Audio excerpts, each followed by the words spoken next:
Hey, everybody. Hi. Happy February. Welcome to Tomato Talk Live. I'm Lauren. I'm Jen. We have a great guest back with us tonight. We have Ashley from the Gardening in Canada YouTube channel. I was looking, she was back on the show with us about 6 months ago, and I was looking at the verbiage I used, to welcome Ashley, and I wrote that she has 140,000 viewers. Well, 6 months later, now she's up to, I think, 147,000. Her Wow. channel is massive. If you guys don't follow her, make sure you run, don't walk to subscribe to her channel. She's Puts great. out great content. She's here with us. I don't really want to waste any time. Do you have any announcements, Jen? No, not really. Let's just get to it. Make sure you guys mark on your calendar. Our plant swap in Carlisle, Pennsylvania will be on May 8th. And then our tomato tasting will be in Carlisle, Pennsylvania, August 28th. So mark your calendars. But let's bring her on. Yes. There she is. Let me unmute her. Hey, Ashley. Hey, how's it going? Thanks for being back with us. Yes. No problem. The last time, I guess it was over the summer you were here last.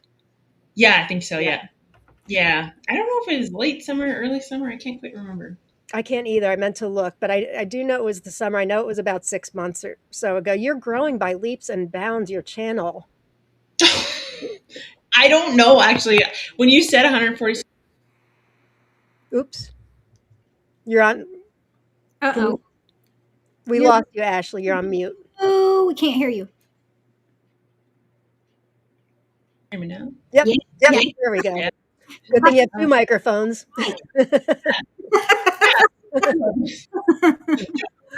But I was gonna say, thank goodness you looked, because when you said that, I was like, oh, that's what I meant. Great. I Sounds good. would ask you what your theory is as to why you're growing, but you're so humble, you probably wouldn't say. Jen, I'll say what I say, and you say what you think. I bet it's the same. You're so smart, and you're so knowledgeable about this stuff, but you're able to talk to people like me that aren't necessarily scientific, but who love to garden. And you do it without, I don't feel like you're ever talking down to me, or you're like, oh, you little people, like, let me just dumb this down for you. I just think you're just so real. What do you think, Jen? Well, I just relate to your personality so much because you just, I don't know, you say it like it is. And you say fun stuff sometimes that you're just like, oh, she did say that. And you should see a blooper reel. Oh my god. I bet. Oh, to see your blooper reels because just Yeah, sometimes I'm like, well, that's half the video. it's just fun. I mean, you know, that's what people actually want to see. They don't want to see the preaching, I guess you could. They want to see the fun stuff too, or the jokes that go with the teaching and all that stuff. So, And the real stuff, not just the pretty stuff, but all the hairy, ugly warts and stuff too. You're really good at sharing what's real and what's not.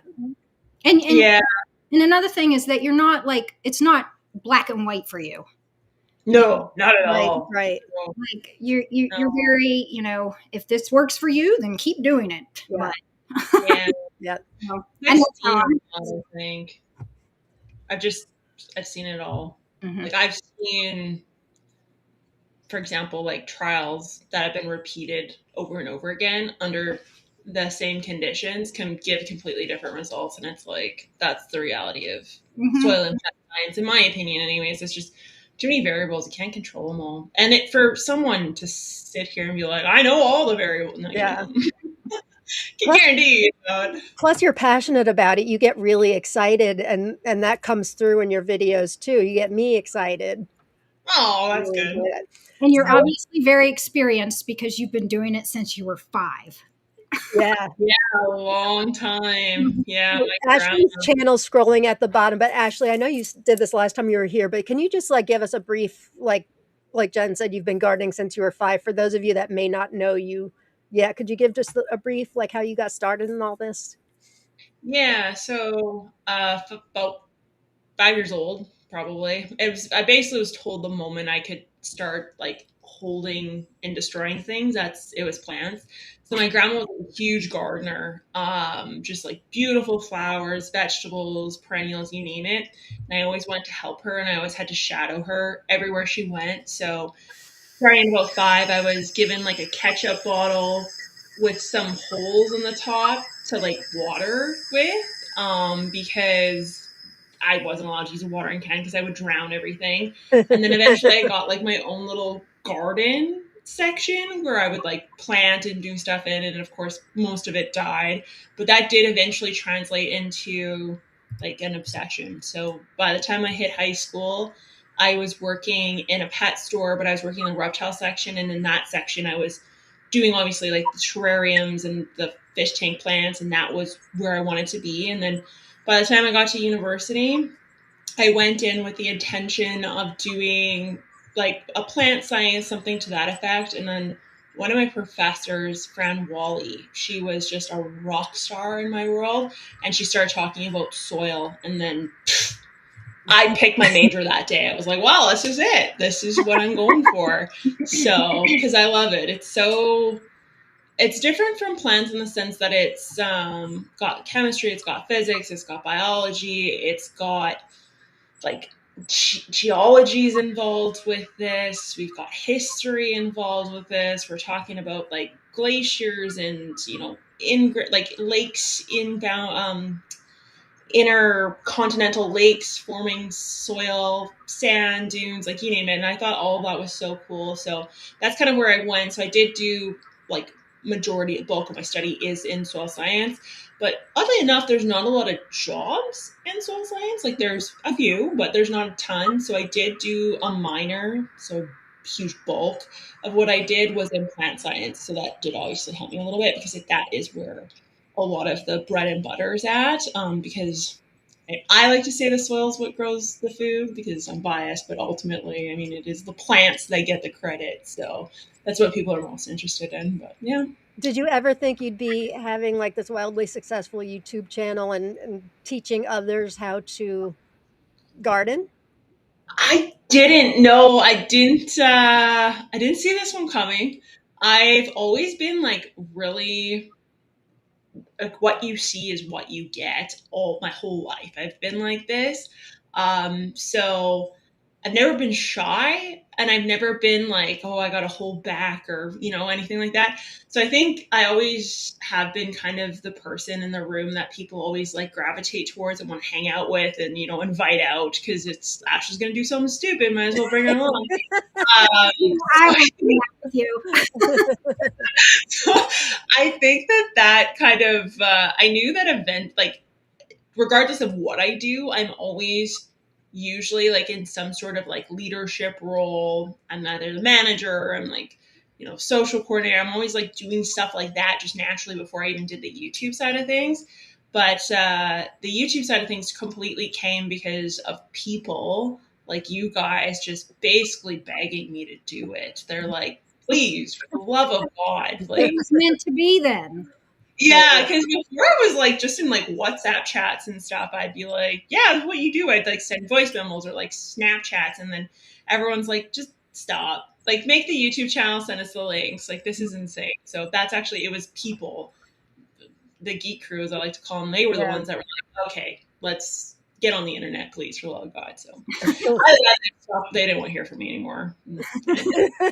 Like, thank God she's got an outlet and it's not me. That's probably the more likely option, but yeah. So, for any of you that have questions for Ashley, I know there's going to be many. We'll get to as many of them as possible. We also have some prizes to give away at the end of the show. You can type in hashtag tomato, hashtag tomato. How can I forget that? It's like every episode. Hashtag tomato, and John Kramer's giving away a $25 gift certificate to Tomato Eden. Cindy C. from the Philippines is giving away some seeds. And Akelia, let me show you. I've made a slide for what Akelia is giving away. Which one's it at? I need one of these things. No, you don't have one. I do. No, I just Where'd it use one go? of my bootstrap farmer trays. Put a bunch of soil in that, and then up pop my tomatoes. Yeah, All right, that's not it. That's not it. That's not. Where'd my slideshow? it was. No, no. I I saw feel it. like I have a lovely little slideshow. What happened to it? Is this it? Here we go. Here it is. Oh, except don't have Ashley. There's Ashley. Um, hi.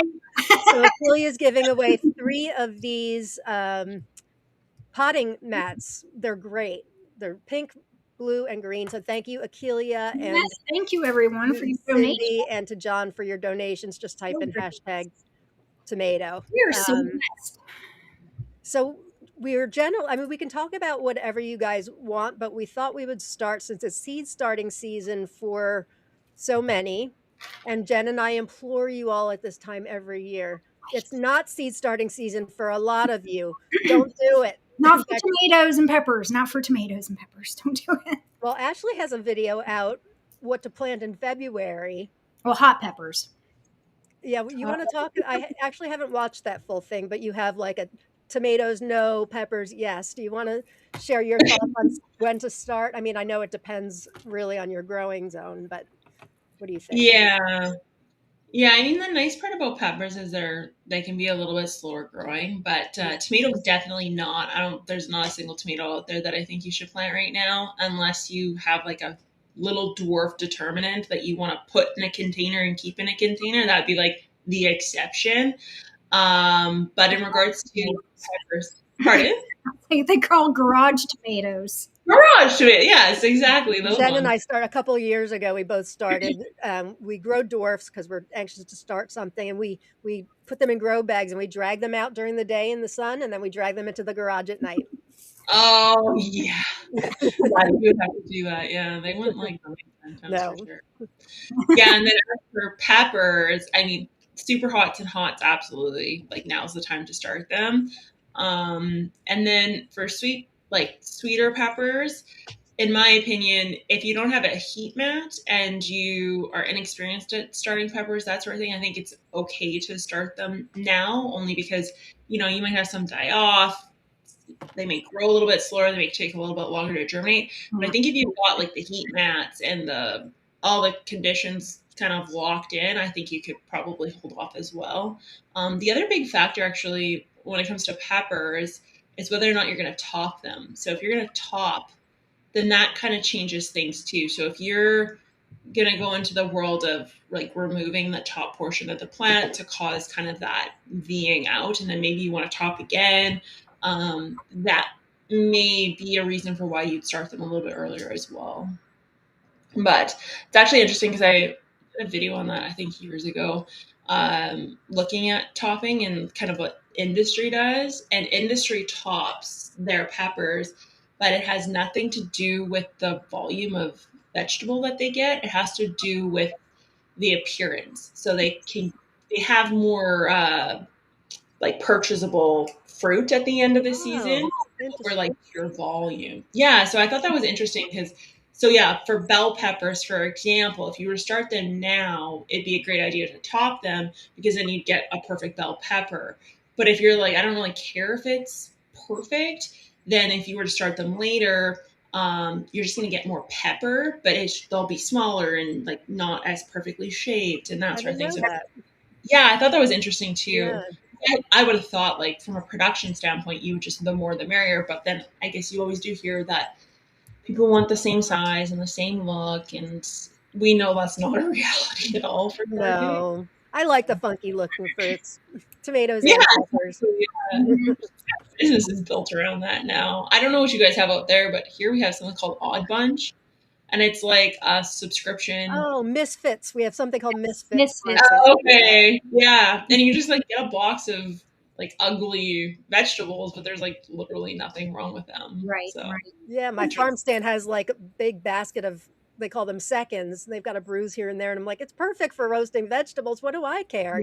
But yeah. I don't know why you go to a farm stand and expect perfect, but I do not. No. So any seed starting questions for Ashley? So she agrees with Jen and I, do not start your tomatoes unless you're down south, like, down in the southern areas, probably already started tomatoes already. Yeah. And I know Ashley's talked about this before too. In Florida. I heard that there's iguanas falling out of trees in Florida. That's so all there's people, they have their tomatoes that got frostbitten and died. last week because it got so cold in Florida. Yeah, Jeffrey from Secret Seed Cartel lost his tomatoes. Somebody else Yes. lost their tomatoes too. I'm Oh, actually heading to Florida on Thursday to visit my parents for 3 weeks, but I think it's supposed to be in the low 70s Fahrenheit by the time I get there. Well, But you missed it's been that cold. Yeah. anomaly. That was weird. But don't start your tomatoes, Ashley. I know I've heard her talk about this before. It has to do with soil temperature, not necessarily the temperature outside.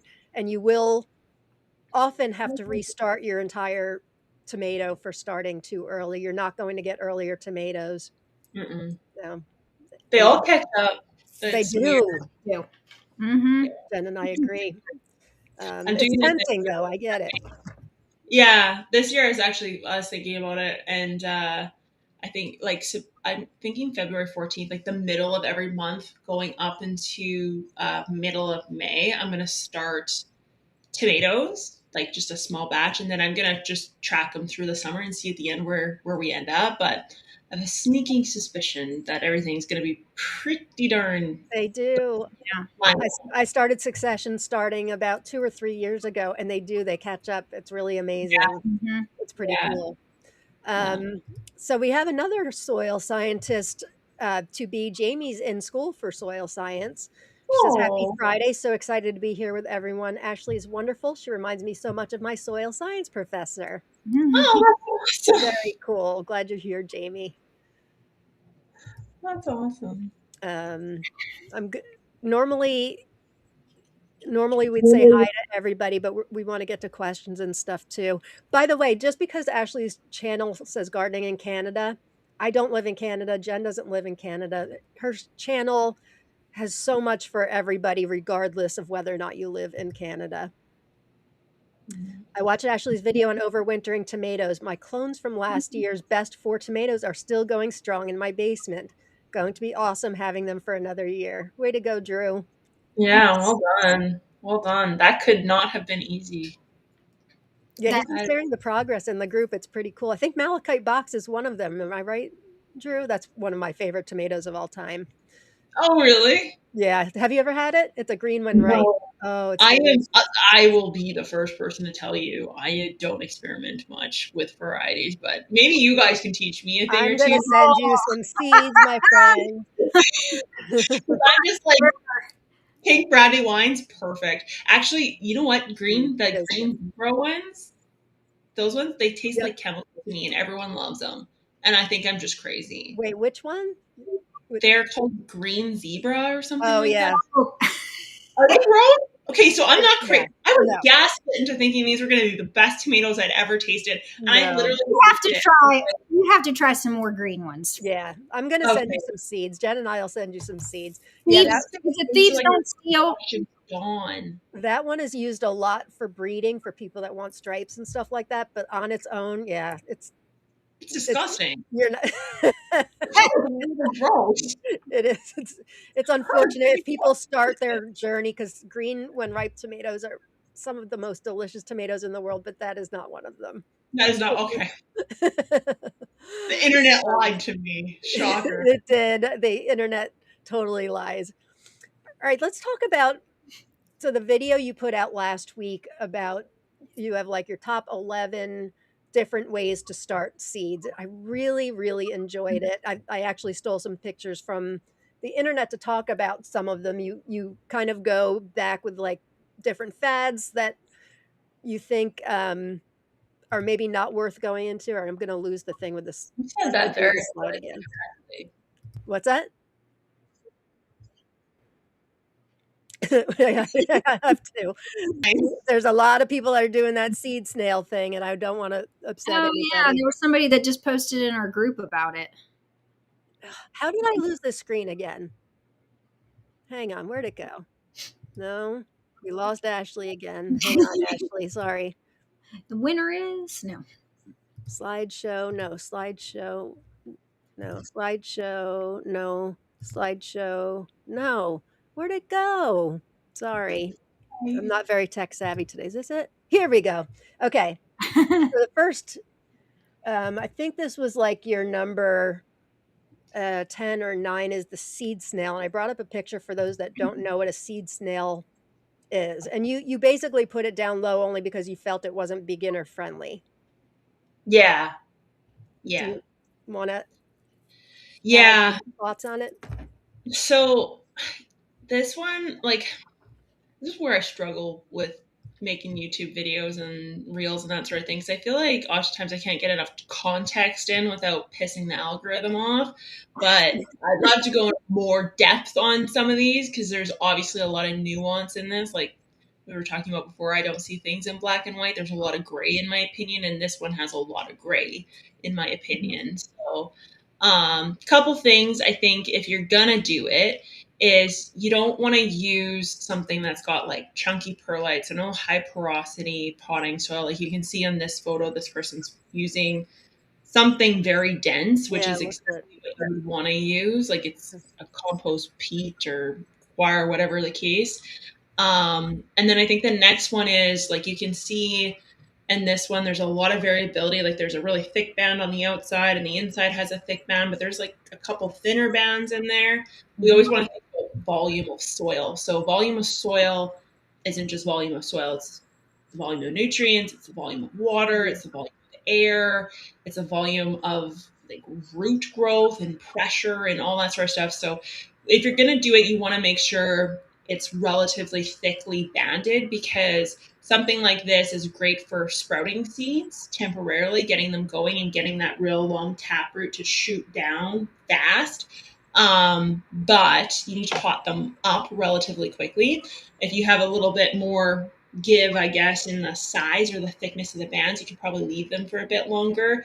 But I think it's all those little nuances that make me nervous to say like, yeah, this is the beginner one. Like this is the one you want to go with because there's just too much potential for failure. Like if this isn't, for example, it's not packed in properly. Like if you don't have it really nicely, tightly wound and taped in that, you end up with air pruning, and air pruning is the roots dying off. So if you've got a taproot and it shoots down and it hits an airspace, like it's going to self prune if it's particularly dry in that space. And so you end up with like a larger or a smaller root biomass, all that sort of stuff. So I think, to me, I think it's a good space saver if you're someone who's experienced. But if you're experienced and you're like me and you're not looking at the seeds every day or the seedlings every day, probably not a great choice. If you're a beginner, I'd skip it too. But it's definitely popular, very popular. It is, and you mentioned about it being like you didn't use this wording, but like sexy Instagram, everybody's Yeah. doing Oh, it now. I can see how it'd be a great space saver. I know me, and I'm a hot mess, and I know the labels I don't even know how you label that, and it would fall all over the place. I know it would. Plus, it's like I mean, if you're doing as many different types as we're doing, that kind of thing, just like because I do what like 4 to 6 seeds of each variety of like 250 kinds of tomatoes. So like that's got like I don't know 50 plants, and so how would you like if I wanted to do it wouldn't work for me. no, no. And it does tip over. Like I did try to do it because this was a trend, I think 2 or 3 years ago. Wasn't last year, but it went to sleep here for a year or two, but it came back again this year. And the one year I tried it, I used wax paper because that's the other thing too is, and I'll Oh, say this on my channel a lot, I'll talk about like the pot being part of your soil system. So the type of pot you have plays a huge part in moisture and air exchange and the rates that things evaporate in and air pruning of roots, like all that sort of stuff. So in this case, like I've seen there's the newer snail rolls are a little bit different. Like this one looks like it's foam, and I've seen a few that are like a yeah, it does. You're right. batting, I like wonder if something. like felt would work. Yeah, like I've seen a couple like Oh, that, and I thought to myself, like, that's even riskier if you're not watering all the time. But also at the same time, it makes sense in regards to allowing for water to move across all the cells, like cells as in like rows. The water can move freely between all the rows, the air can move freely between all the rows. Whereas before it was wax paper, like that was the thing 2, 3 years ago was wax paper roll. huh. That one, like the water's not going to move. between the rows. The air's not going to move between the rows. The roots aren't going to move between the rows. Like, it is quite literally siloed into that little vein. So if you weren't watering like in a circle too, like, you'd be cursing yourself, I think. So, but it did tip over nonstop. Insane. I just threw it in the garbage. I was like, sorry. Green zebra are a little tough and gross. Oh shoot, we can't see. People are agreeing with I'm you. gonna move Ashley over here Okay. to people's comments. I need to not listen to the internet more often. That's I'm good. gonna move this down. We can steer you in the right direction of a green when ripe. Yeah, I think I gotta ask you guys next time. Yeah. They say Xanadu Green Goddess is good too, and I hated that one also. Oh, really? I don't even really have any tomatoes like ready to raw. I've got my pink brandy wines, which I'm obsessed with. Well, it's a classic for a reason. That's a delicious tomato. But I'm surprised that's a long season one. You can do that successfully in Canada? I can do anything successfully. That's true. Who am I talking to here? It is. No, it is. You'll be burnt every once in a while. Like, you gotta top them. So, like, you probably don't do that where you are, but at the end of the season, when you're about 3 weeks out from your last frost date, you'll go with a set of scissors and you'll chop them to your last kind of tomato cluster, and the whole top of the plant you get rid of, and then it just propels all the auxin, which is a growth hormone, back down into the plant. So it sends it back down through the plumbing, and then it matures everything else, because it's like, well, we can't put on new growth because it's gone. And then it does mature those up a little bit, but you do run a risk. Like, last year, I didn't get a good harvest off of them because I had, really cold summer. And so my cold summer was my factor, because growing degree days, I'm sure you guys have heard me talk about that too. Like, it's not necessarily the number of days, it's how hot it is. Like, right. You got to accumulate so many units, and the units are accumulated by temperature. So if you're not accumulating enough units, even if it's a 90-day summer, you're just not going to get the same yield. So, and that was one of those ones. But this is the other one that I got, was this pink Berkeley tie-dye. That's a delicious tomato. Okay, yeah. That's so my this favorite. Okay, so I grew these ones like 2 years ago, and then I didn't grow them last year. And my family was cussing me out because this was their favorite, and I was like, good.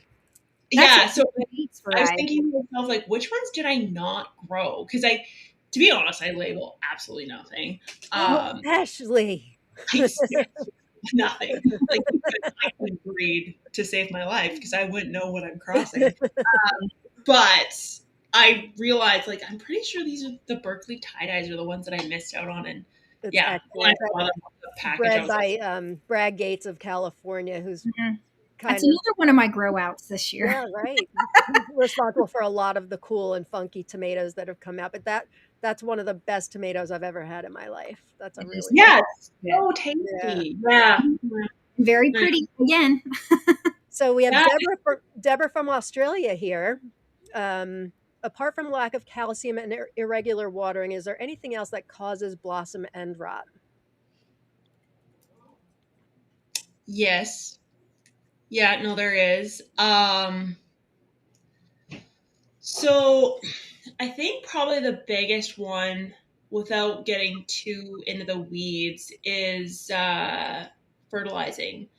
So if you're fertilizing with like a bloom formula or something to that effect, and you're overdoing it, calcium and magnesium and manganese and boron, there's quite a few secondary micronutrients that are similar size molecule wise in how they're uptaken into the plant. And so root hairs are kind of funny. So they have two ways of grabbing nutrients from the soil. So root way number one is like, it just goes through. So there's salts here and there's salt inside the plant, and it's literally just moving from high salt gradient to low salt gradient. So it's just moving from here in. And so this is what we call passive transport. So when it's really hot, your plant is respirating, so there's lots of water coming into the leaves.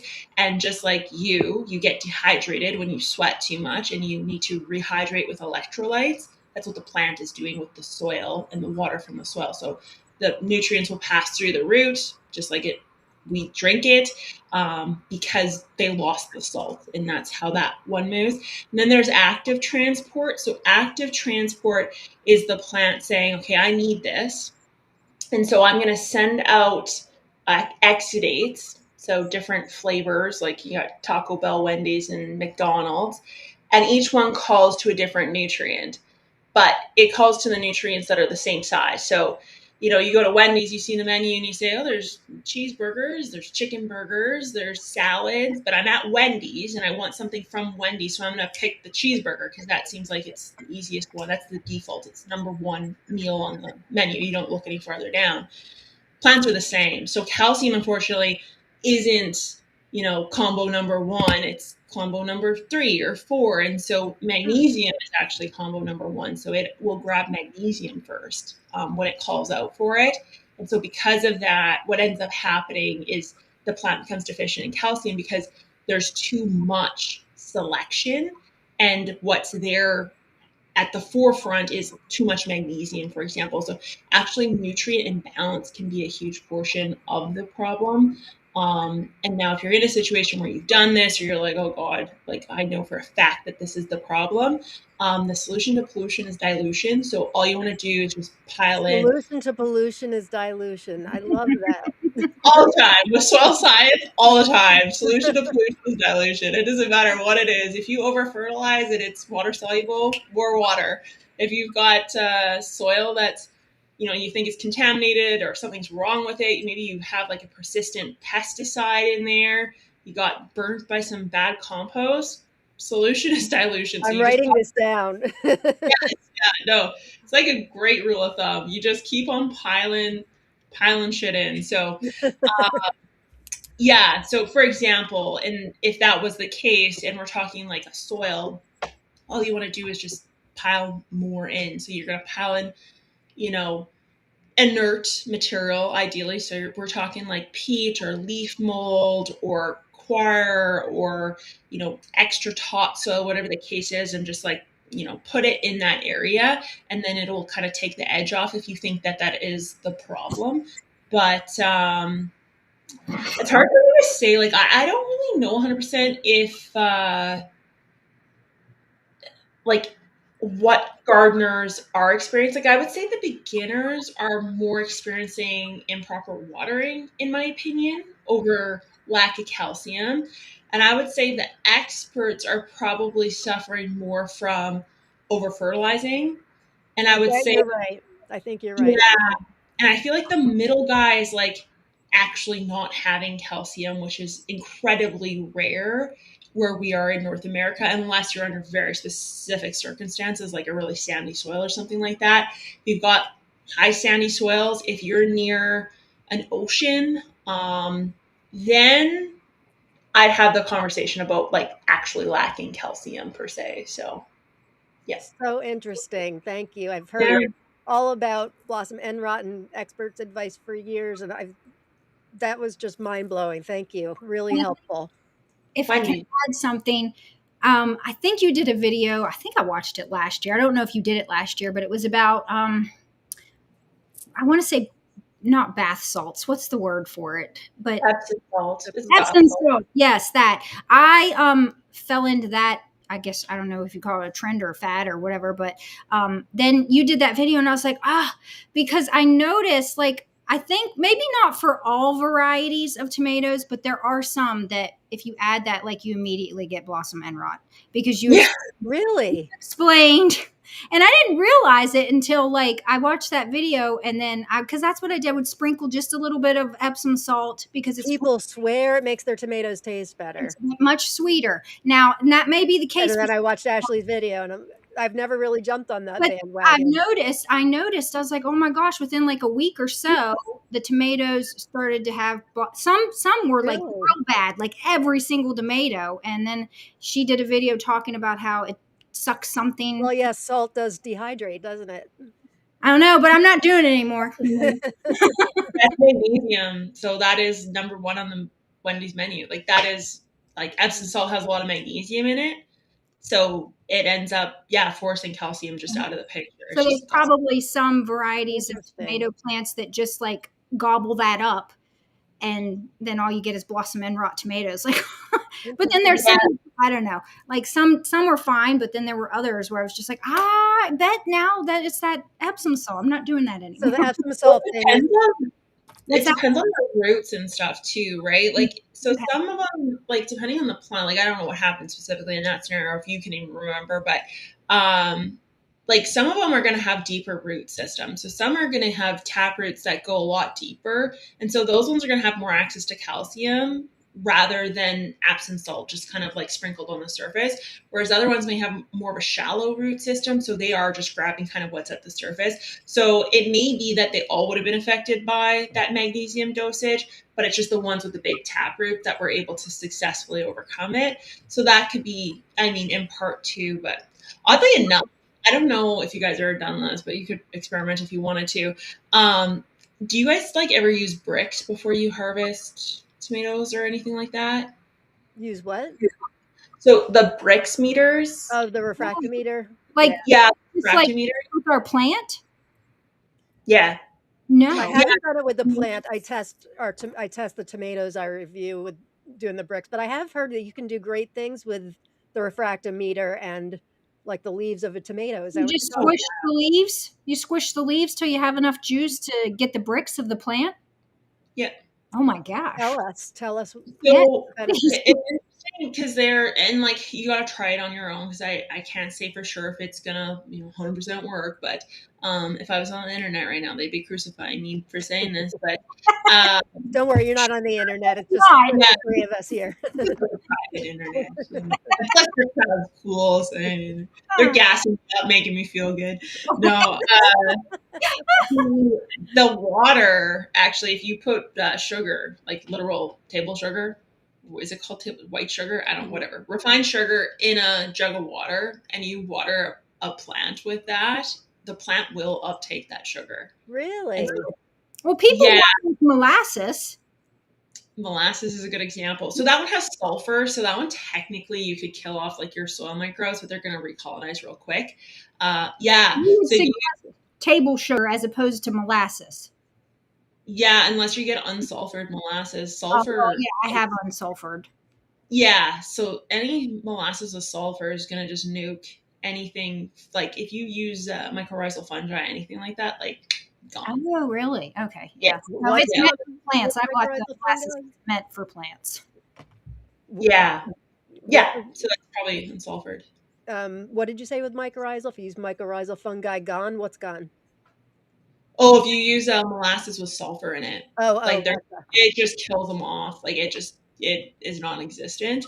But if you water with sugar, your plants uptake it and they will allocate it into your fruit. So if you're That's gonna, what you do, Lauren, isn't it?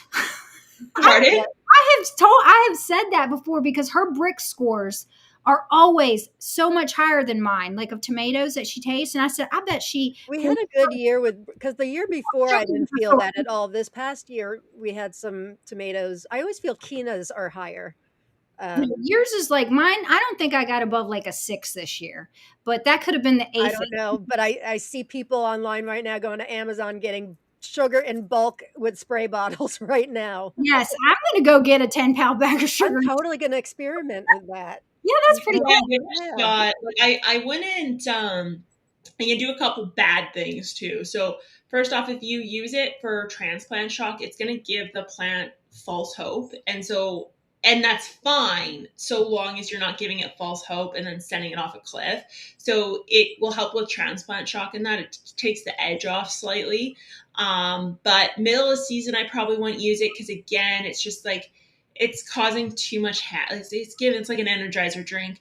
You want to avoid it mid-season, but before you go to harvest, I would say like the week or so before you go to harvest, particularly if we're talking the end of the season where you don't really care if the plants are alive anymore, blah, blah, blah. That's a good time to apply that because, yeah, it'll just go straight into the fruit and then. Wow. Wow.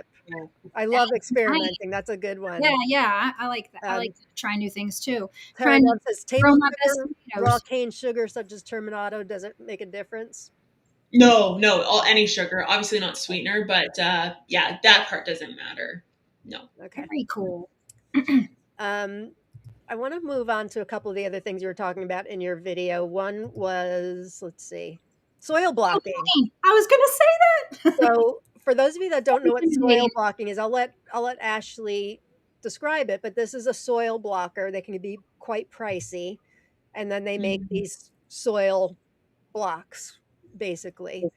Um, Yeah, so I think I had this at number 2, but Mhm. I will tell you if it was my personal list, it would be nowhere near number 2. 'Cause I don't love it, but people love it, and that's great. But the price of it is like a little bit of a deterrent to me. But to me, few things. So first off, you need to be using the correct soil. So we again don't want that porous, high porosity soil. We want something very thick, very bulky.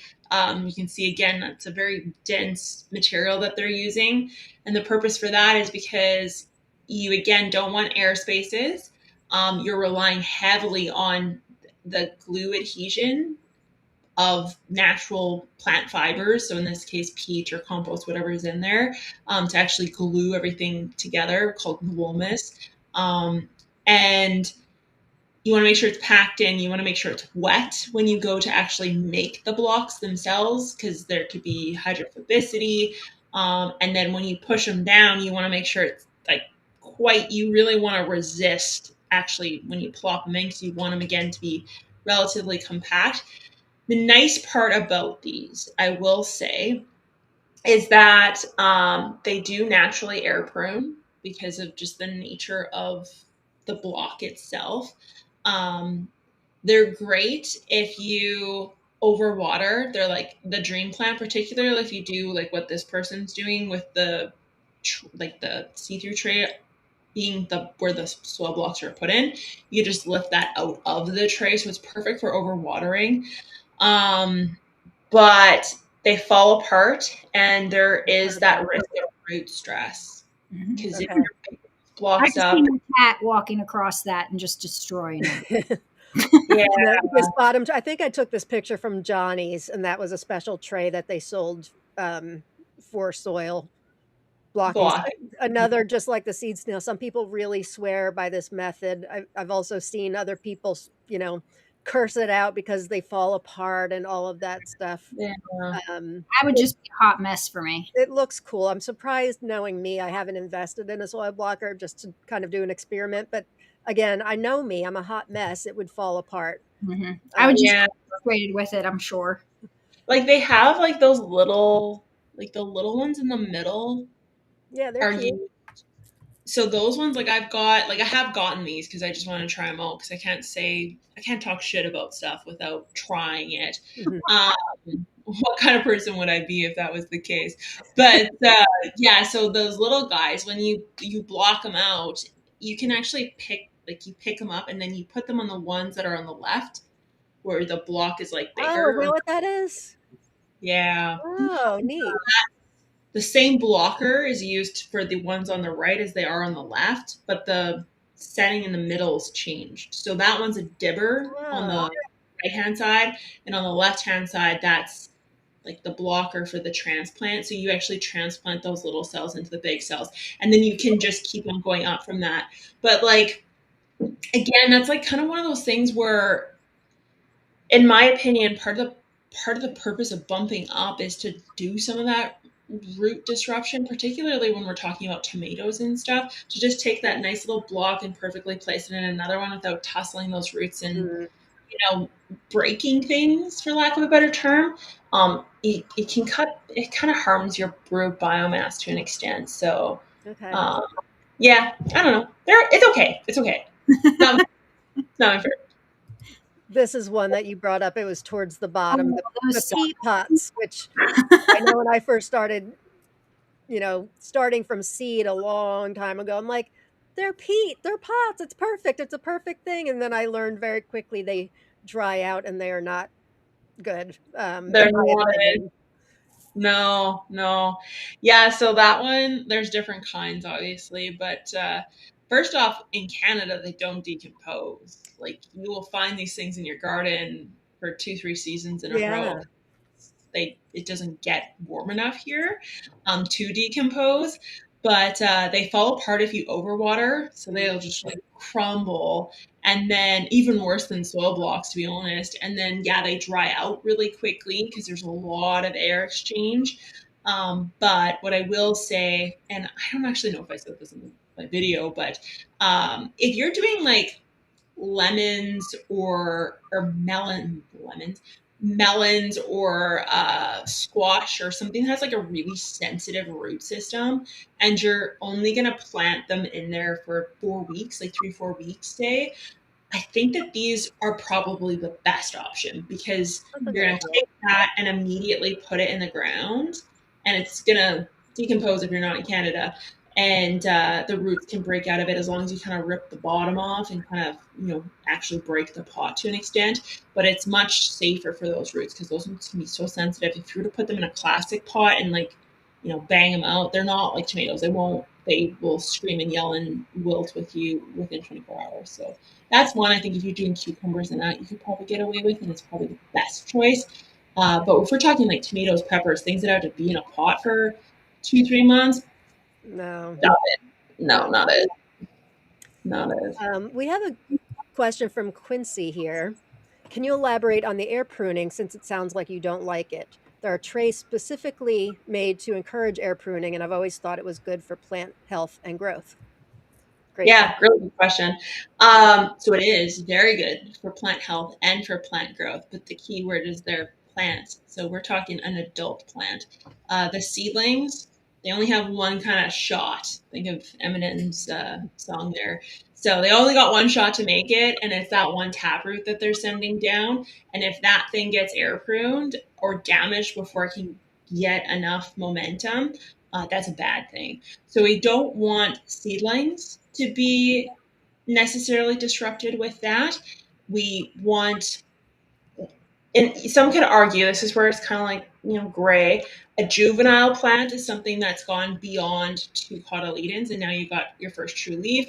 This is where you could say, well, no, now air pruning makes sense because we're putting on actual root hairs and root biomass, so we actually want to do this. Whereas other will say, juvenile plant, not so much. I'm waiting till I hit full vegetative stage, and then it makes the most sense. So once you get past kind of that hump, then yes, it is like the thing to do.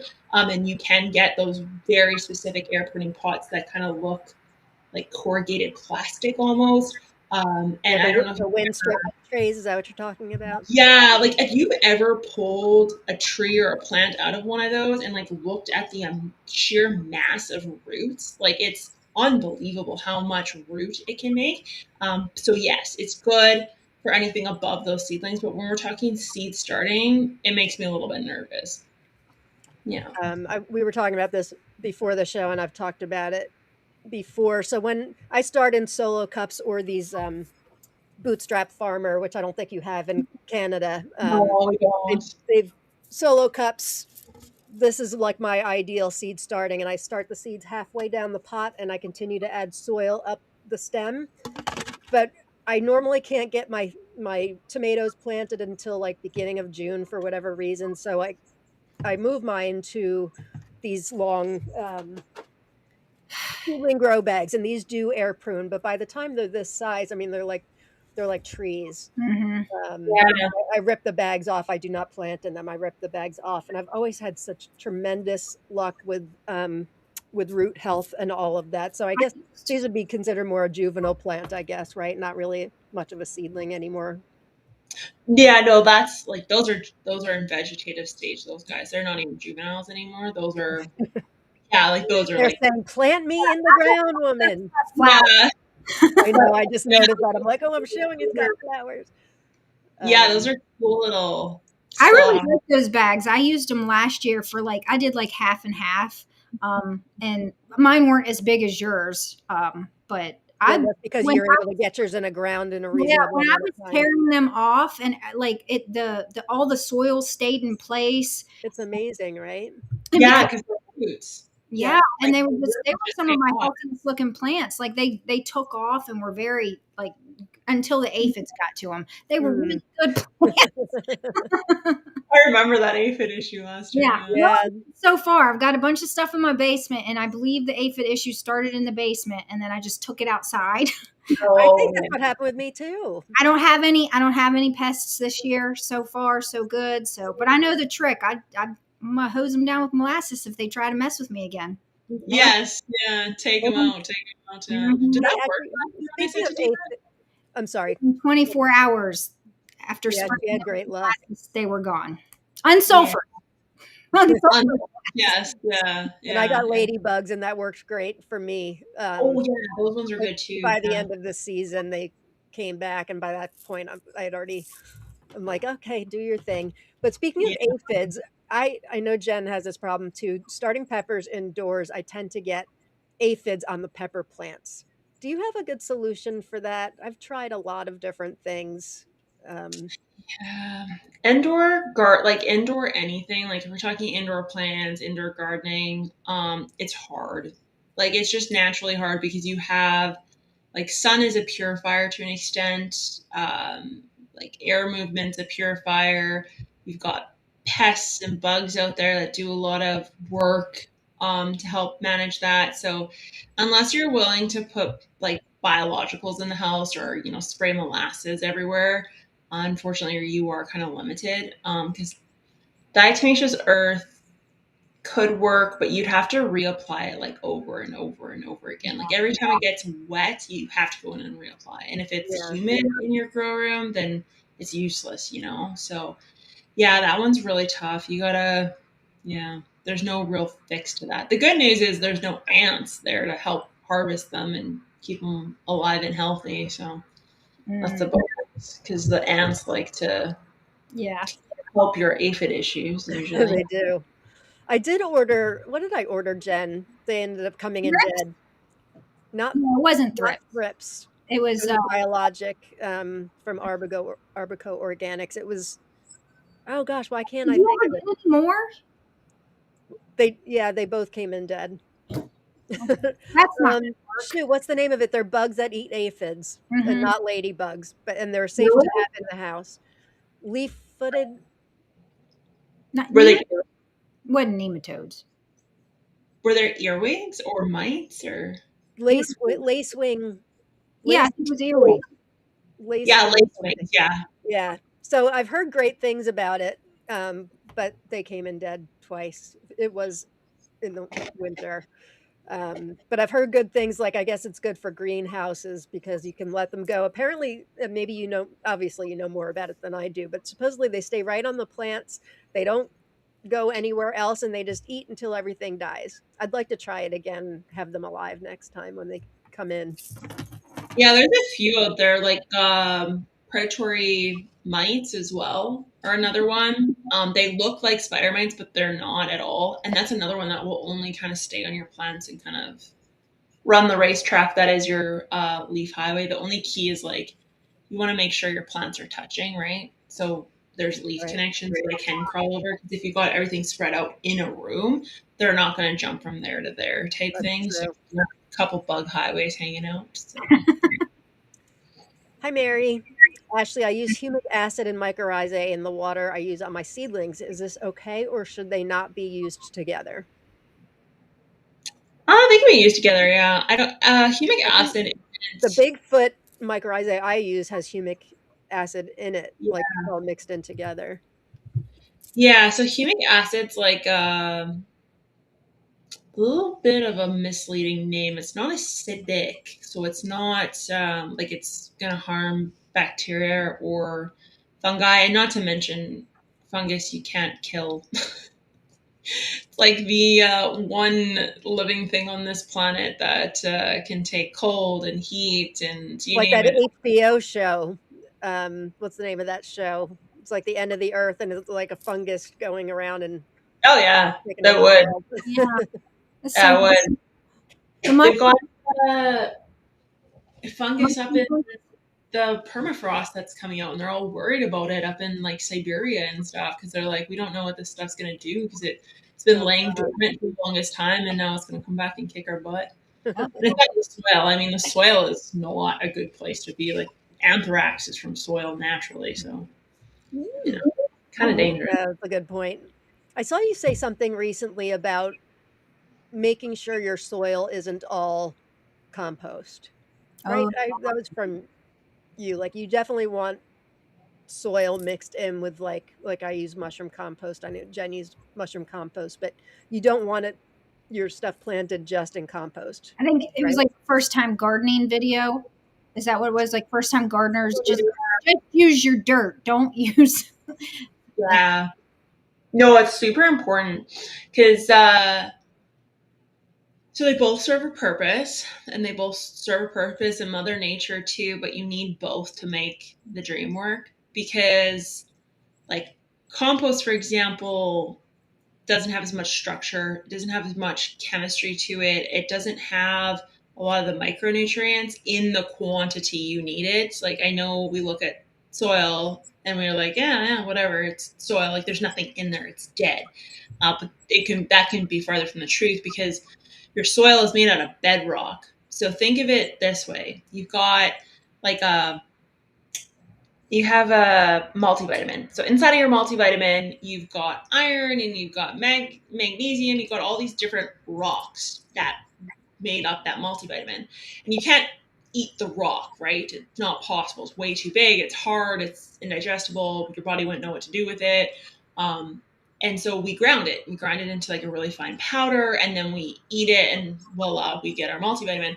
Plants are the same. So your soil is literally the earth, the crust of the earth, just pulverized into a fine powder, and now it's multivitamin form. So when we look at it, we think like, oh, it's dead. There's nothing in there, but there's a lot. There's so much going on.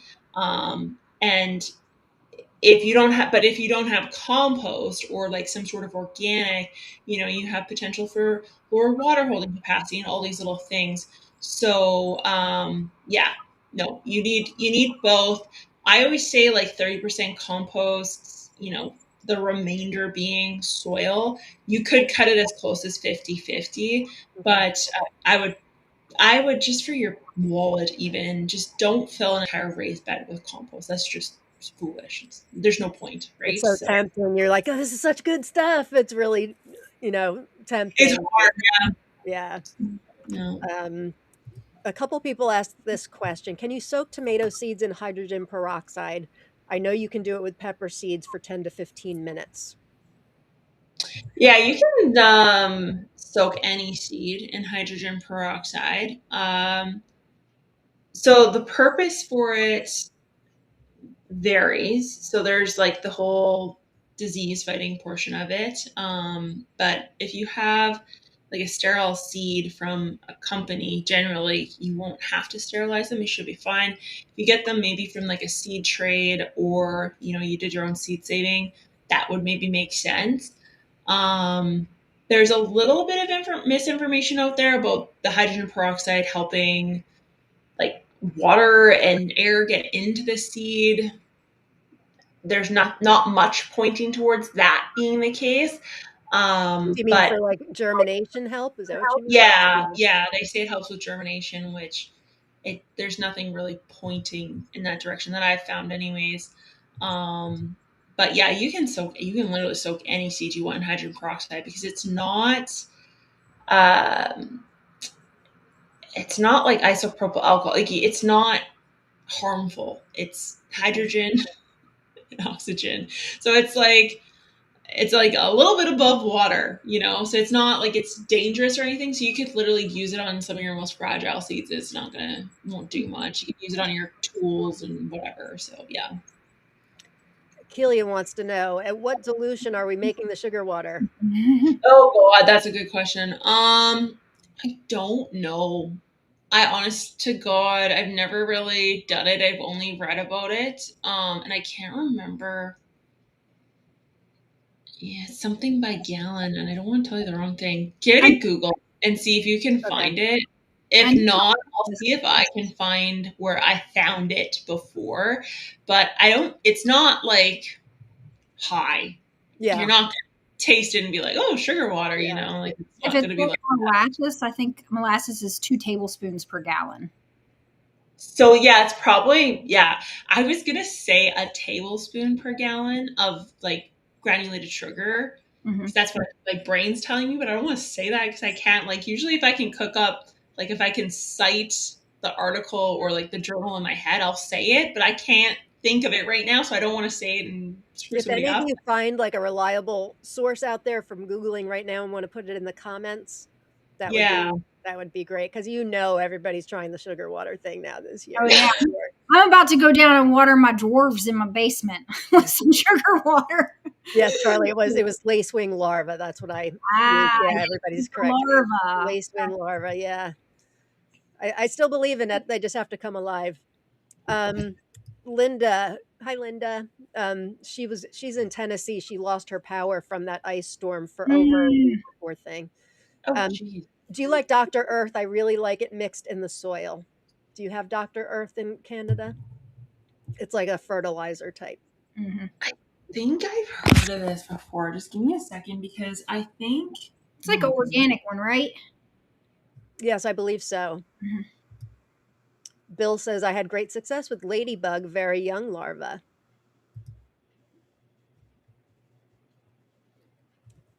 I know we don't have this. Yeah, I can picture it in my head, but I don't think I've ever used it. No, I know I haven't. Oh, here's an interesting. Yeah, I can, if that person wants to reach out to me, I can look, like I can see it. I can see the list of ingredients, for lack of a better term, on there.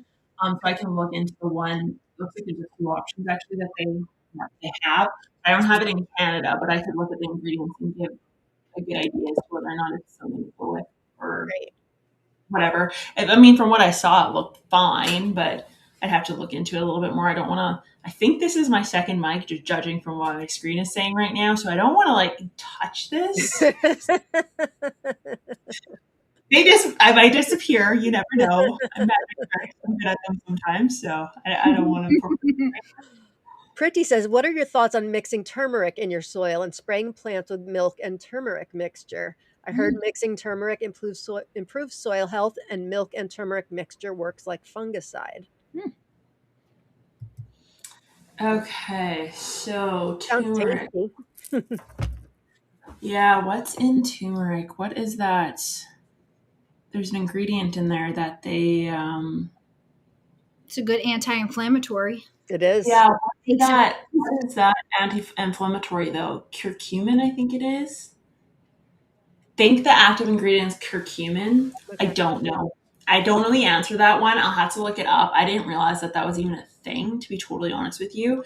So I'd have to look up curcumin and what it does in regards to like plant and soil biology. I'm not too sure. I can't really answer that. I know the see human. video.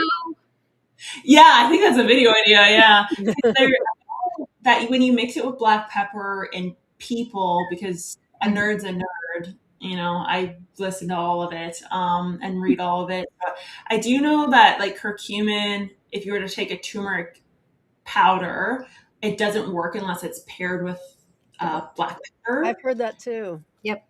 Yeah. So I don't know like what turns it on. I guess what I'm not gonna. I could go down. What makes it happy? So that one, no, I don't know. Milk, though, I do know, is an antifungal specific to powdery mildew. So beyond that, I don't think it's been researched that much. But I do know from the perspective of powdery mildew, it has been, and more specifically, it's the whey protein in milk that literally explodes the hyphae and the spores on the powdery mildew.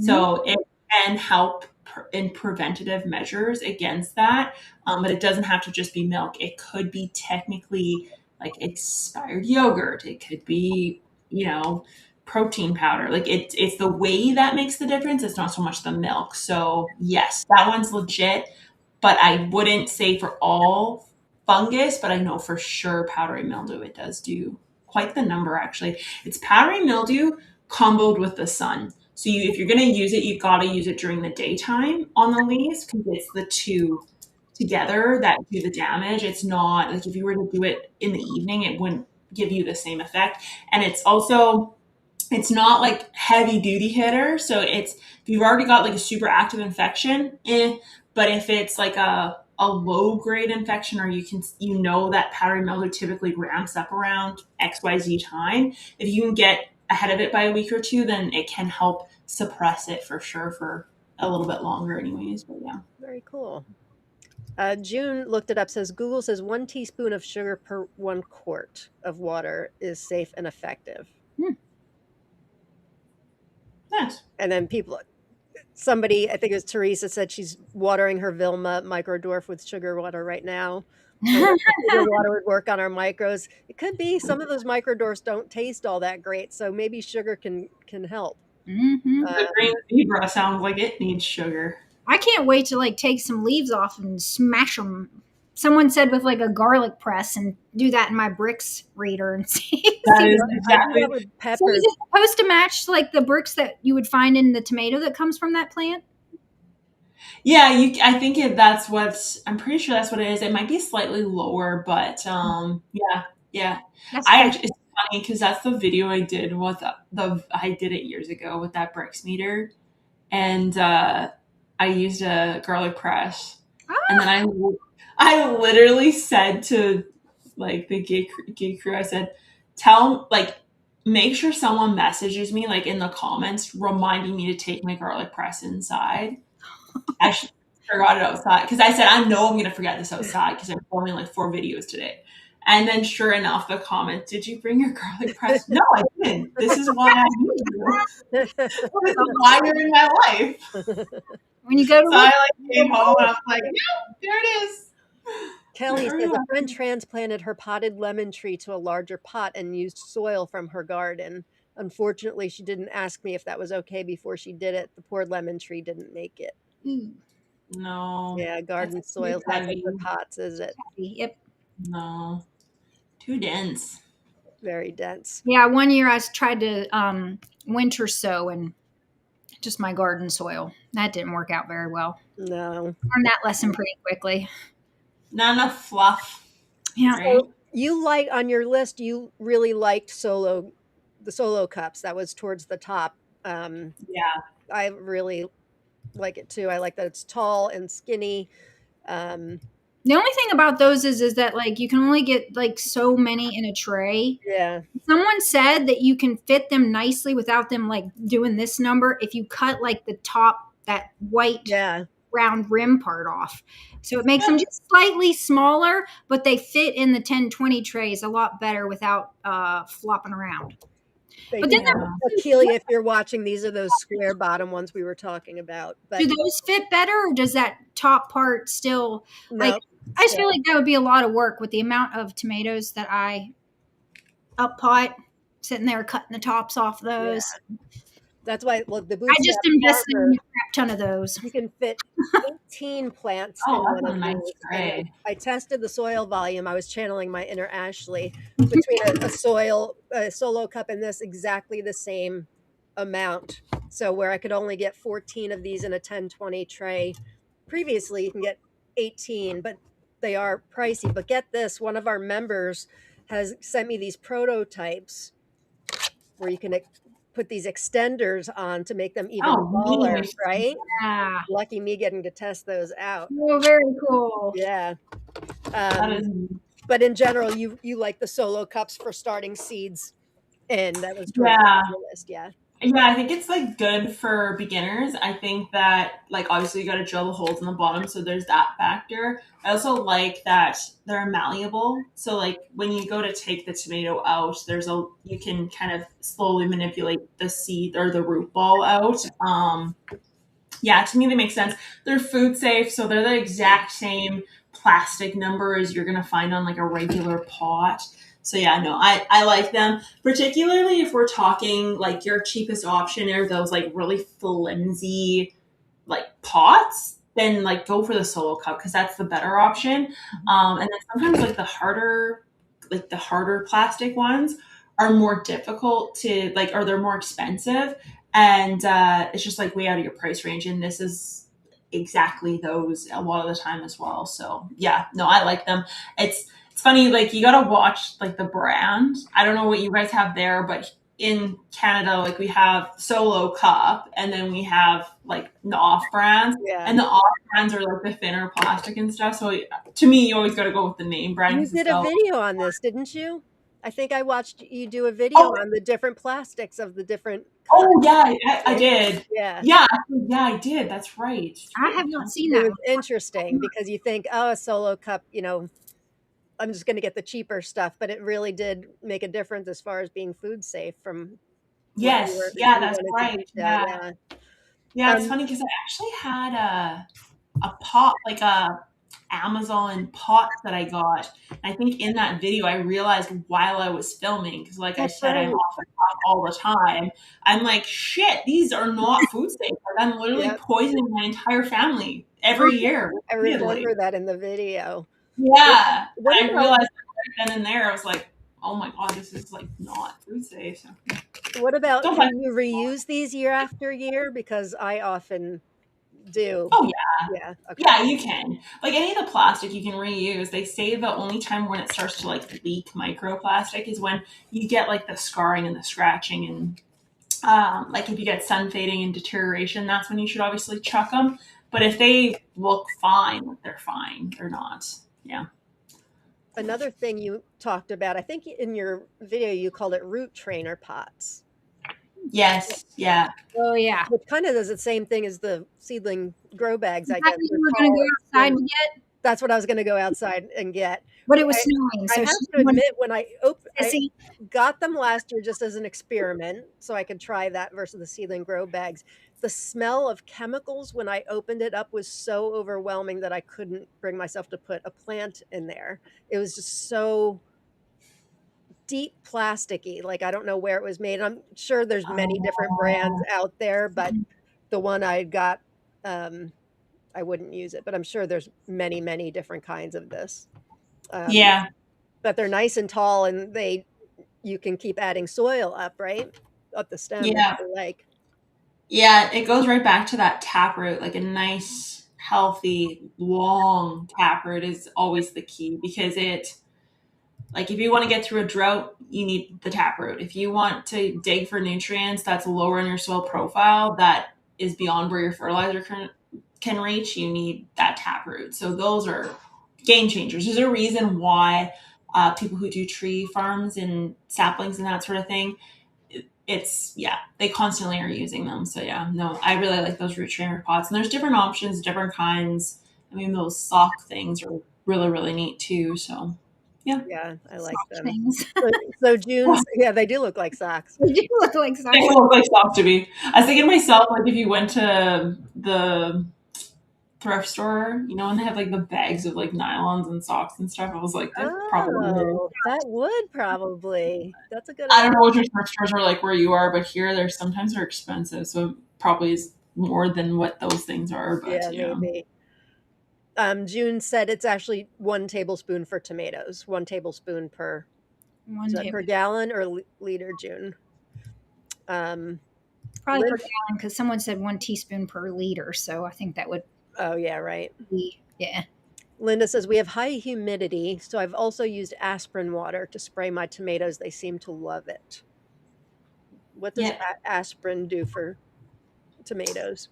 It has ASA in it, so it's actually the active ingredient that is found in willow. So aspirin, if you didn't know, is like one of I guess one of the more natural, classic, conventional medicines out there.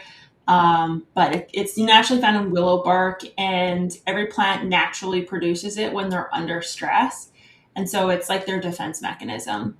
So when you spray a plant down with that, or if you were to use that, like when you go to transplant, when you bump up after like an attack of disease, or you get hailstorm or windstorm or whatever, any sort of damage to that plant, if you spray it with that aspirin water or you water it with aspirin water, it's going to bounce back a lot quicker because it's like their defense system, you're just helping that out because it's naturally producing it on a lower level. Willow what produces it at a super high level. So what other people will do is they'll take willow and they'll put it in water, and then they just kind of like let it sit and it will leach out into the water, and then you use the water to do it. But you can use aspirin. It's like the quicker way. Oh, Yeah. okay. Yeah. Kevin says, shout out to Ashley. I've learned so much on the biology side of veggie gardening. Thank you. Awesome. Nice. Thanks for Love it. watching, Kevin. So have I. I really, it was actually a member, I think it may have been Rowena, who actually lives in Canada a couple of years. Oh, we're at 104 live viewers. Welcome, everybody. Very We cool. have Ashley from the Gardening in Canada YouTube channel on with us. Make sure you type in #tomato. We're going to give away some great prizes at the end. We have about 10 more minutes with her. Oh my gosh, really? Yeah, I know. It goes so fast. Next time we're going to book her for 6 hours. Yes, please. Perfect.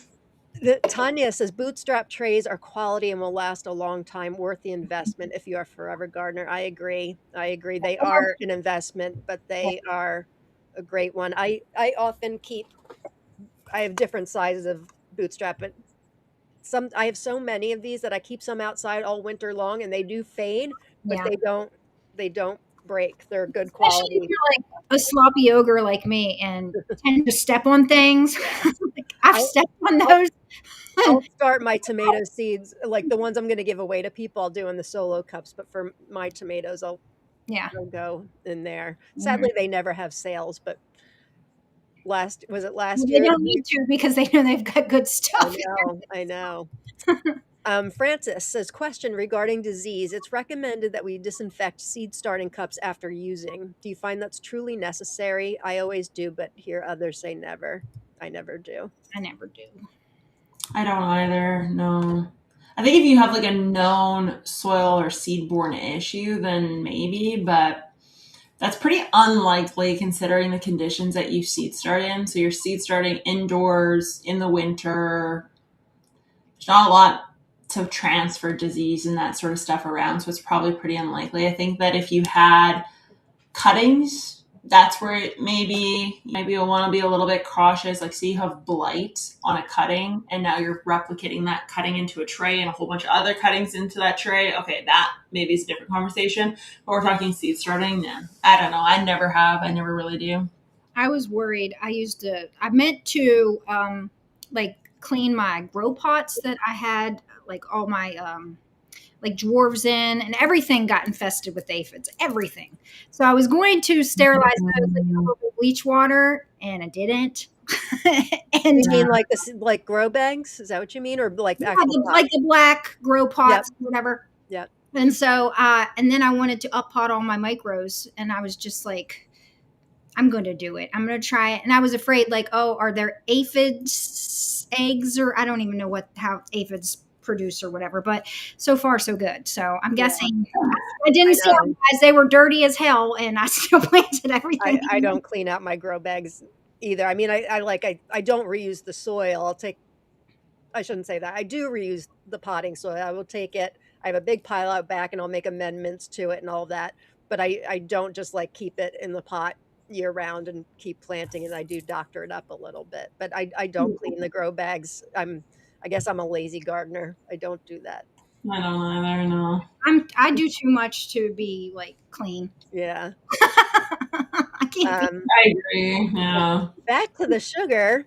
So is the best time to sugar plants when the tomatoes are green, or is that too late? You were saying Oh late. no, we're talking the tail end. Like, we're talking like you want to do it like you're about to harvest.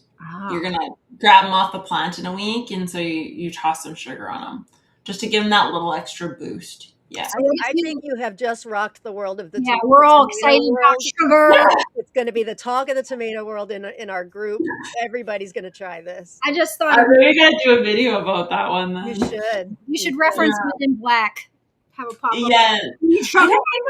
I think my video on that's old, so I'll redo a video on that one. I'll dig into what the literature and see if there's anything new on it or not. Maybe the opinions have changed, but last time I read it was probably 3-4 years ago, and definitely seemed like there was some stuff there. Yeah. Well, I have duplicates of some micros downstairs, so I could sugar water one, Yeah, not sugar water the other, and I'll let you know what happens. do it. Now, let me hope Do they it. taste sweeter because they're supposed to taste sweeter. Yeah, I'm gonna crush the I'm leaves too and totally test to see trying if the it. Brix is higher Yeah. on the or the Yeah. same like tomatoes that come off the plant. Yeah. Ooh, I'm excited. Experimentation. Kevin, my peppers came down with bacterial leaf spot last year. What preventative measures should I take, and how soon could I put peppers back in the same place? That's gonna depend on where you are. So if you're in an area that's not like super cold and it's not that cold isn't gonna nuke everything out, then you may want to consider putting them somewhere else. And generally speaking, like I don't know 100% for that bacteria what its half life is, but generally speaking, it's between 3 to 5 years is kind of the time frame in which a bacteria will linger without the host. So if the host is gone for 3 years and you put them back in the fourth year, it should be fine. But if you were to put them back the second year, there's a potential that they could still be there, but in lower quantities. So, yeah. Question. What temperature is nuking temperature? You said the cold. Yeah. So, like, it's going to, again, depend on the bacteria and the type and that sort of thing. But generally speaking, I'm Canadian, so I don't really know, but minus like 15, -20 is kind of what I would say is nuke cold. And the other key is that, like, if you're gonna go that route, you need to remove the snow. So you need to expose that area to the cold because snow is an insulator. So if you leave snow piled on top, it's actually much warmer under the snow. Oddly enough, that's why we live in igloos up here, is because they're warmer inside of underneath them. So. Mm. But yeah, so you'd want to remove that snow, and then that would help with that nuking process. But I think it's quite cold. I don't know how much of the U.S. would get that cold per se. Okay. You did a video, I feel like it wasn't long ago, but maybe it was that summer, about a lot of people are very, you have to rotate your crops.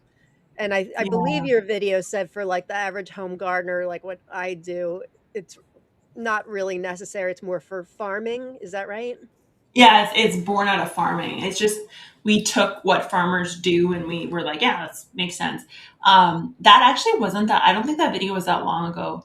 I Okay. think that was during the winter time, so I would say it's probably like December I thought it ish. was recent, but sometimes I don't Yeah, always catch the new ones and I watch them later. But I thought it was pretty yeah, recent. no, that sounds like a wintertime video that I would have done. But yeah, no, it doesn't.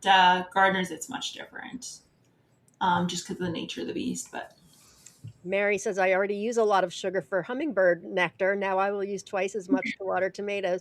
We're gonna we're gonna see on the news next week, like there's a shortage of sugar. We I'm, don't know what's happening. I'm gonna go to my Walmart and it's gonna be bare shelves of where the sugar sits. yeah, yeah, Leslie says, I love how Ashley says we live in igloos with a straight face. that's funny. Yeah, I think if you don't know me, you gotta watch what I say because sometimes I'll drop little cherry bombs like that without a reaction, and then people are like, "Wait, no, that was funny." That's why we love you. Mhm. That's Somebody funny. asked early in the episode, I didn't get to the question, what is your favorite tomato? I'm guessing green zebra is not it. Not it. No, not at all. No. I do. I genuinely like that pink brandy wine. Mhm. Like I love it. I don't know. To me, it's perfect. It's the It perfect really kind tomato. of is like the Yeah, quintessential tomato. texture, like just the meatiness of it, like all parts brandy wine. I love it. Like Yeah. even the red on it, I just like that kind of like pale red. It just Mhm. looks so pretty to me, and it's like yeah, The, the pastelly red, I guess. But the pink yeah, tomatoes, I think, taste far better than the red. yeah, yeah, Yeah, yeah, way better. yeah. Yeah, I totally Um, agree.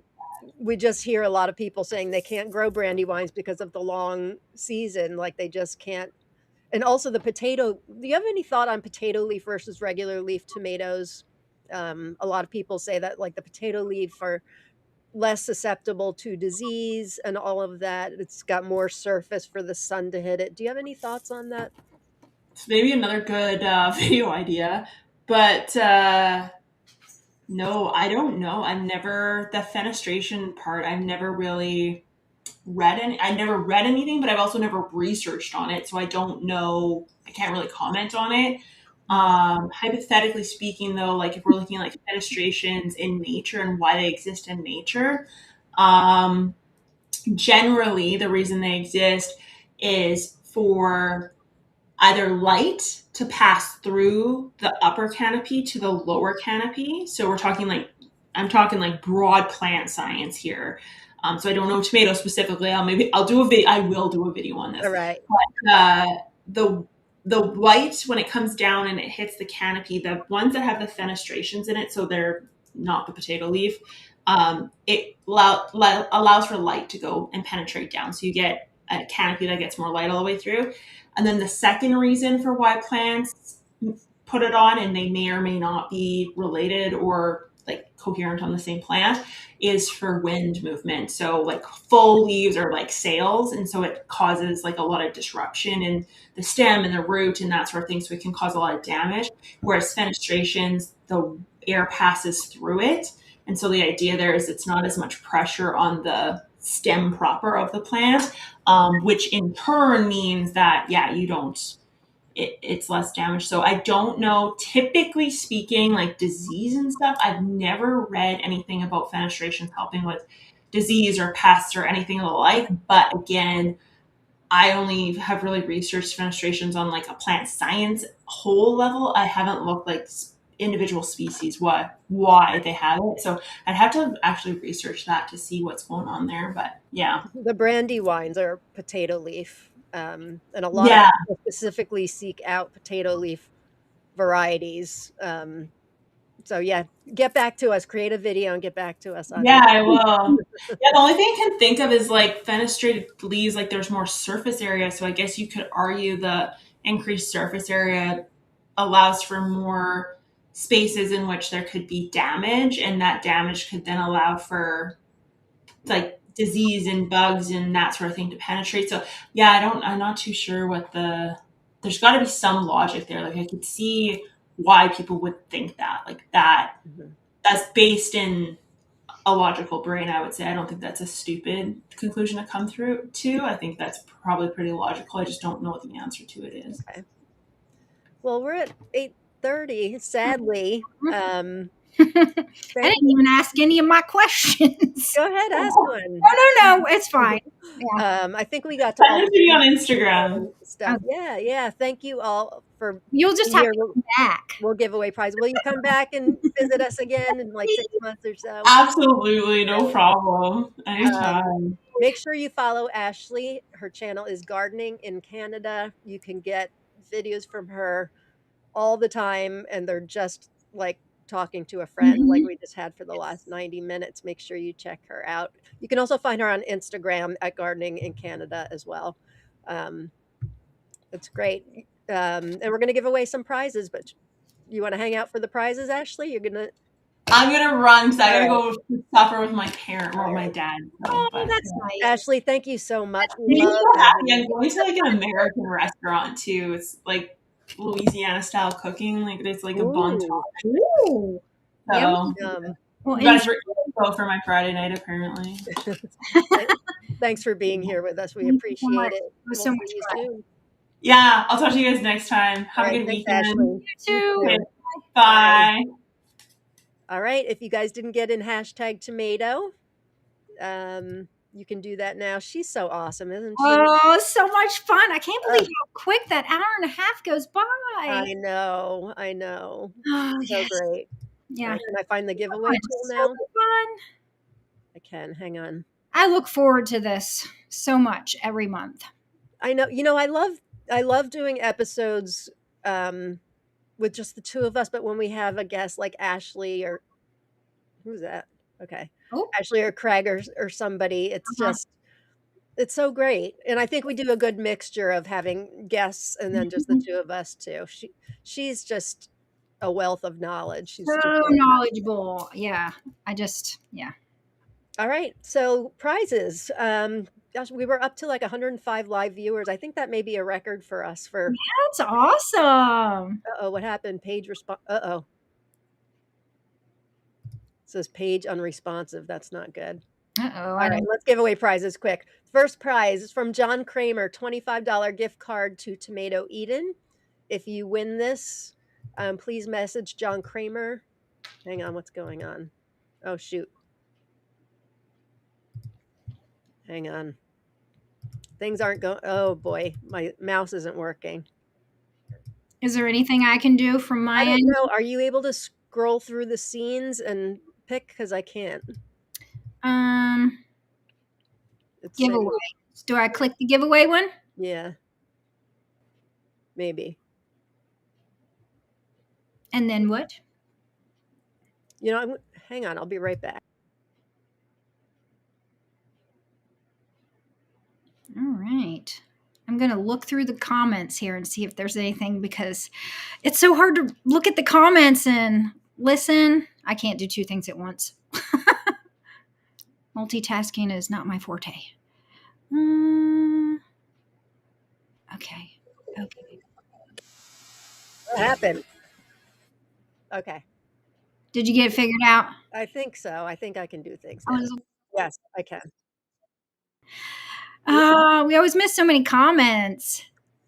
I had to try to go through and screen for just questions. Sorry, we missed a lot of your I comments, go back guys. and read them afterwards.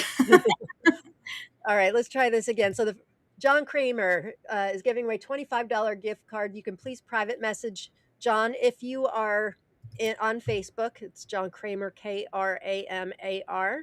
If you're not on Facebook, you can email me at the email address below, and I will get you in touch with John. All right, we ready?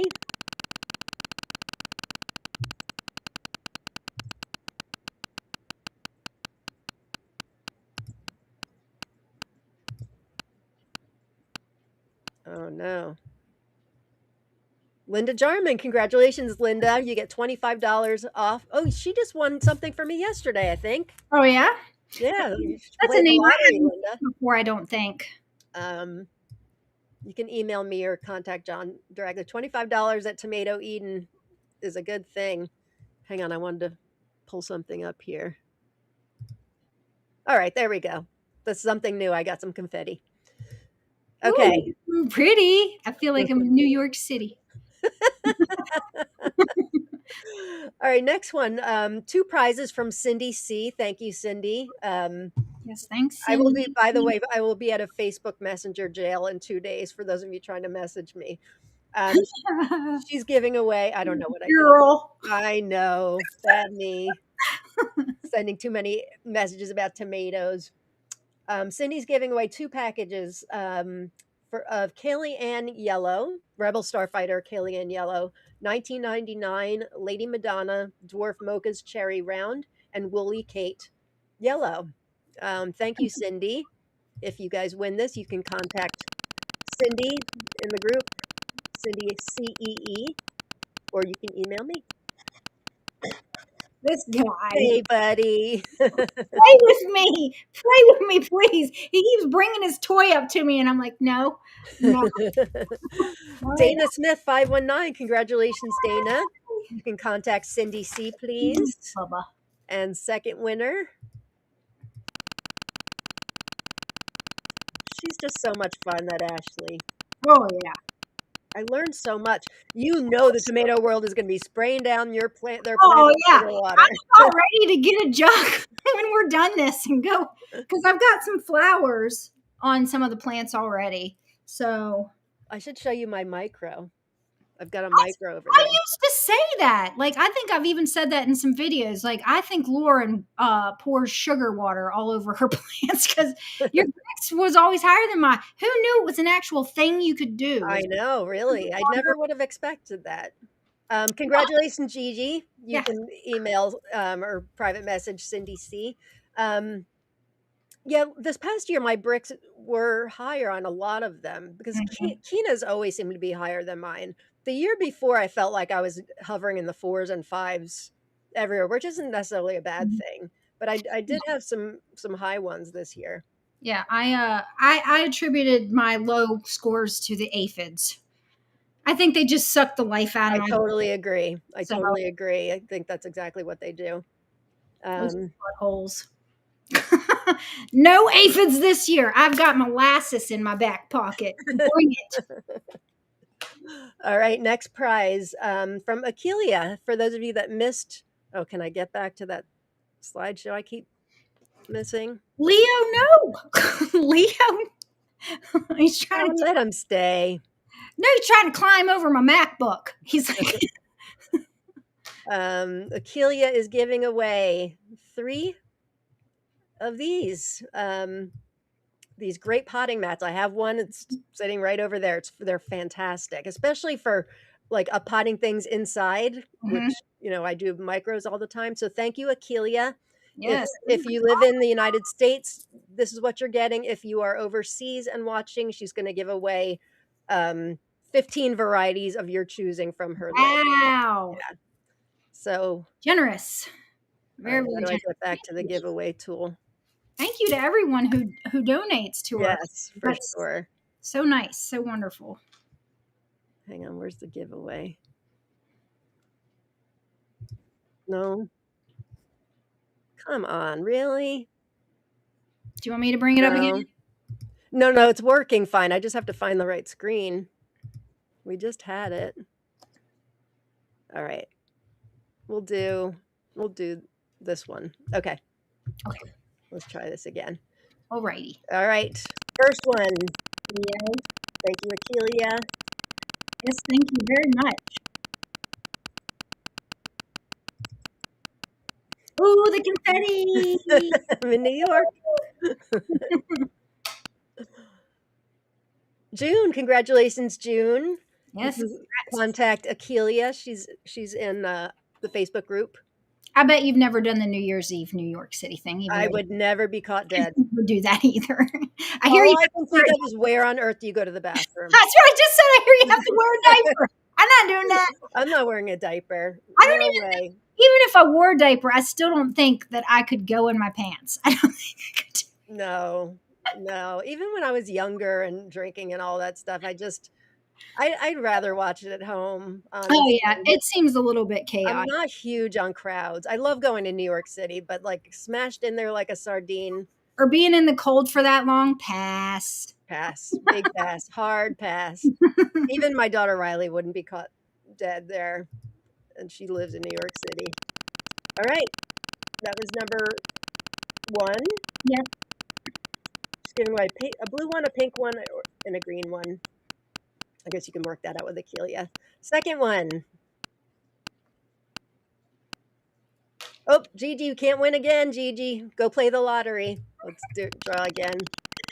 You've got I've got my iPad beside me, so I'm doing it with my MacBook, my iPad. The thing's scrolling, and Leo's sitting here slapping. Oh, right, buddy? Kathleen Murray, congratulations, Kathleen. You can contact Akelia. And last but not least, you guys got as much out of the show as I did. Yeah. Super fun. I can't wait to have her back. She did say she'd come back. So. We did. We got her right on the air admitting it. Yeah. Christy Quinn, congratulations, Christy. You can contact Akelia. Thank you all for being here. We will see you next month. I'll be back for one day when we're doing from Florida for. Oh, that's right. Yeah. I'll be back the day before, so we'll let you guys know what the topic is and all that. And yeah, thanks for tuning in. Make sure you join our group, which we didn't mention once. Tomato Lovers Collective and Swap. This is our wonderful community. Even if you hate Facebook, join just for our community. We are drama free, and we're great for the beginning grower or the more seasoned grower. There is no snobbery in our group whatsoever. We are all about having fun and growing our precious tomatoes. Yep. All right, Jen, I love you, and Leo, I love you too. I'll see you guys next time. We have a cute little 15-second song that'll take us. Oh yeah. Let's.